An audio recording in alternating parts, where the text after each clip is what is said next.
弟兄姊妹平安，今天是2021年的12月20号。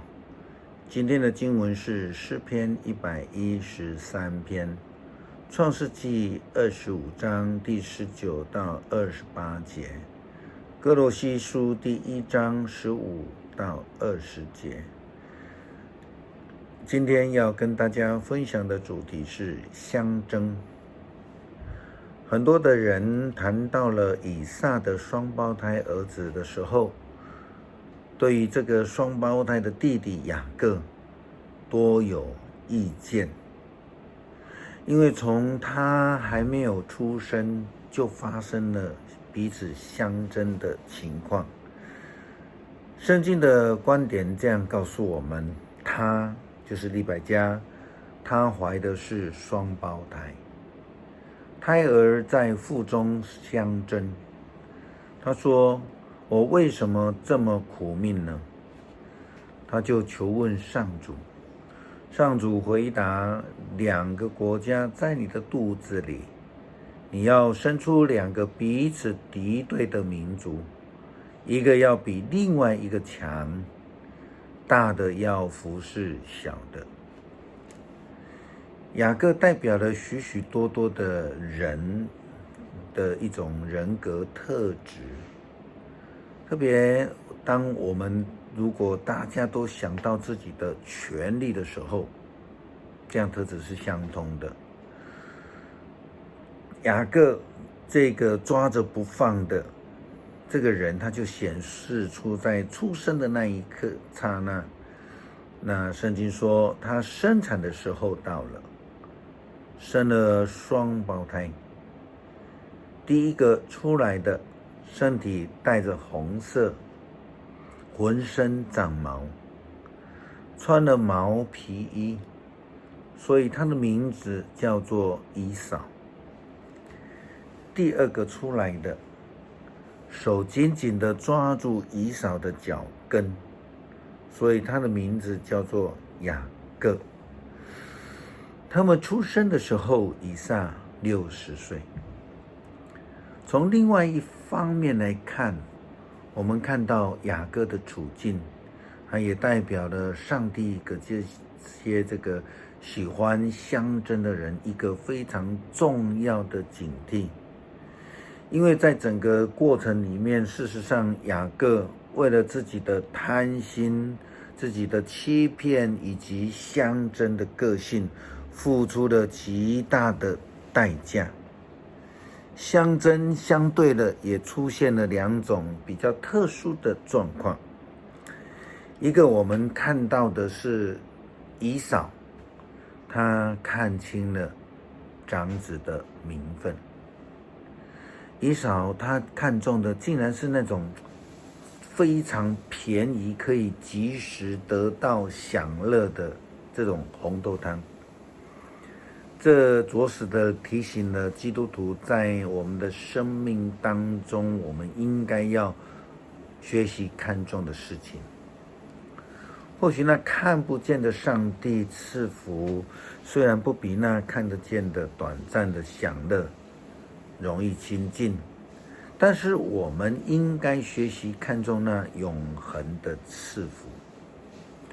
另外一个问题是在双胞胎的妈妈利百加，她的问题其实就是教养的问题。她的偏爱造就了一位喜欢相争、喜欢欺骗，甚至我们说可以非常强烈怀疑的是，雅各的特质呢，人格的特性呢，是他的妈妈利百加所培养、所训练出来的。圣经这样告诉我们，以扫出卖长子的名分。2个孩子长大以后，以扫成为熟练的猎人，喜欢在户外活动，但是雅各好静，常常留在家里。以撒偏爱以扫，因为他喜欢吃以扫打来的野味。利百加却偏爱雅各。这样的情境提醒了我们，成为一位蒙受上帝呼召的基督徒，应当更小心地调整自己的路线以及特质，千万不要被贪心的心智培养成为爱相争的人，在生命当中失去了见证。前几天在新闻或是这个网络媒体报道非常多的一位流行乐手离婚的事情曝光了。从牧师的角度来看，这暴露出他对他的太太的无理与压制，而且这一位在美国出生长大的这个歌手，他却故意在跟太太结婚之前签了这个婚前的协议。如果我们了解这个婚前的协议，基本上就是为了要保护自己在婚前所有的财产。那牧师这样子认为，这种人基本上就是在婚姻上面，他不愿意全然的付出，而且好像在结婚的时候，他就已经为了离婚做了准备，来保护他自己。这种相争的特质与个性，相信是其来自有的。这个很像雅各一样，他一定是来自家庭的教育。我们比如说是妈妈啊，这类的情况是基督徒应该要避免的，因为这不是上帝选召我们的目的。基督徒不可以相争，要接受上帝的救恩，就是耶稣基督那超越万有的长子。我们看到亚当夏娃当时候就是为了要跟上帝争判断是非的权柄，然后就得罪了上帝。哥罗西书第1章告诉我们，基督是那看不见上帝的形象，是超越万有的长子。接着他，上帝创造了天地万有，看得见和看不见的，包括灵界的在位者、主宰者、执政者和掌权者。借着他，也为着他，上帝创造了整个宇宙。其实牧师认为，这有什么好争的？我们能够创造吗？或是我们愿意上十字架呢？有什么好争的？耶稣基督，上帝那位超过万有的长子，是上帝赐给我们白白的恩典与救恩。我们有什么好争的？哥罗西书这样告诉我们，基督在万有之先就已经存在，万有也借着他各得其所。他是教会他的身体的头，他是新生命的源头，他是长子。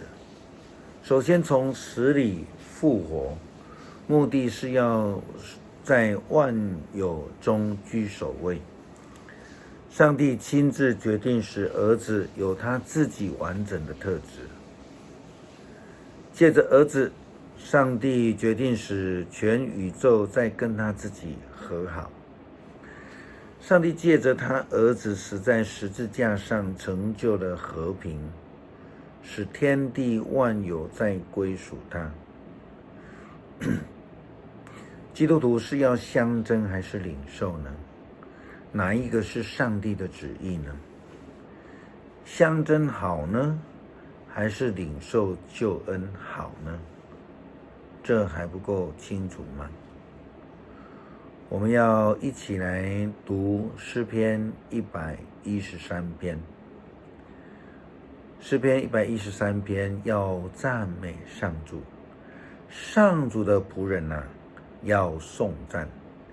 你们要颂赞他的名，上主的名应该受颂赞，从现在直到永远，从日出直到日落之地。上主的名应当受称颂。上主统辖万有，他的荣耀超越诸天。谁能跟上主我们的上帝相比呢？他住在至高的地方，但是他俯首垂视，观看诸天和大地。他从尘埃里提拔穷苦人，从粪土中救拔贫乏的人，使他们得以陪伴王子，得以跟本国的王子同坐。他使不能生育的妇女在家受敬重，赐他儿女，使他喜乐。要赞美上主。求主帮助我们谦卑，愿意顺服，无论发生任何的境况，都愿意顺服，不相争，就如同耶稣基督一样，决志顺服主的旨意。我们透过雅各的生活，让我们看到相争所要付出的代价，并且这样的代价不符合上帝的旨意的。求主帮助，奉耶稣基督的名求，阿们。